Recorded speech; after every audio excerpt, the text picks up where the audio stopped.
Oda is resetting One Piece to its original course. What does that even mean? Well, just tell from the way he's been writing the final saga. I'm sure you could tell a difference. Just look at what he just did to Kid. Exactly as I predicted 2 weeks before the release of that chapter. Ever since the end of the raid on Onigashima, he's been talking about how he wants to optimize the story to try to end it in 3 years. Remember when he took a 1-month break during post-Wano? That's right, he had interviews talking about how he was gonna trim the fat and try to end it within the next 3 years. How is he doing that? Well, if you pay attention to the story, he's actually been resetting One Piece to its original course. Now, what is the original course of One Piece? What are the fundamental story points? Well, in Logbook 23, Oda actually reveals that the original fundamental story of One Piece is simply Luffy taking down the Yonko to become Pirate King. So anything else that was added on top of that, like the Warlords, the Supernova, they're just like DLC characters basically. The Warlords themselves are not important story components of One Piece. They're not from the original manuscript. They were simply cool ideas that he thought of along the way that he decided to add, which resulted in the story becoming as long as it has. Now, regarding the Warlords and their abolishment, the Warlords actually already got written out / reshuffled by being abolished. While they still exist in the story in some form, i.e. Cross Guild, they won't be playing as much of an active role as they have before. Most of them have already been dealt with. Kuma and Weevil's stories are currently being dealt with in Egghead, and later on, Mihawk's story is probably gonna be dealt with during his fight with Zoro. In other words, anything other than the Straw Hats, the Yonko, the Marines, the world government, and probably the revolutionaries can be thought of as like DLC characters in a game, simply add-ons to the fundamental product being presented. So any characters other than the ones that have just been listed are simply there to complement the story, but not to necessarily serve in moving it forward.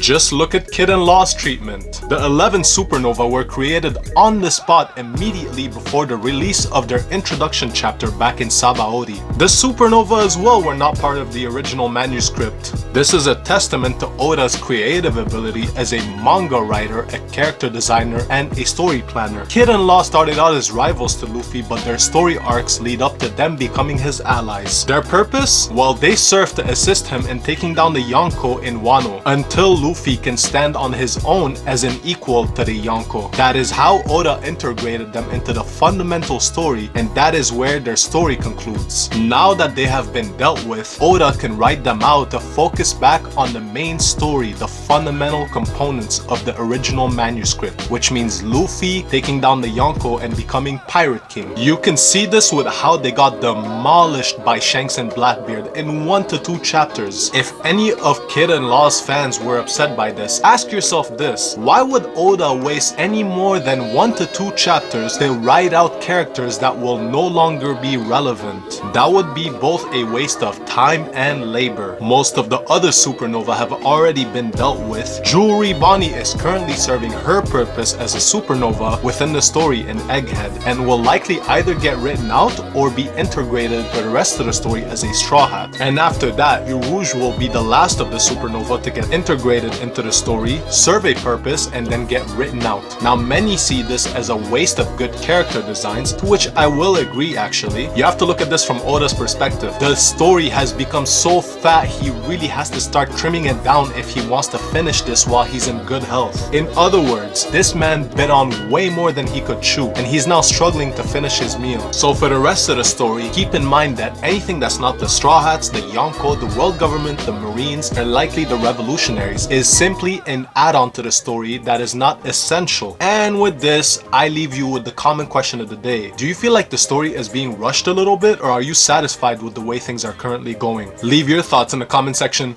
below. Thank you for watching. Like, share, and subscribe, and have a good one.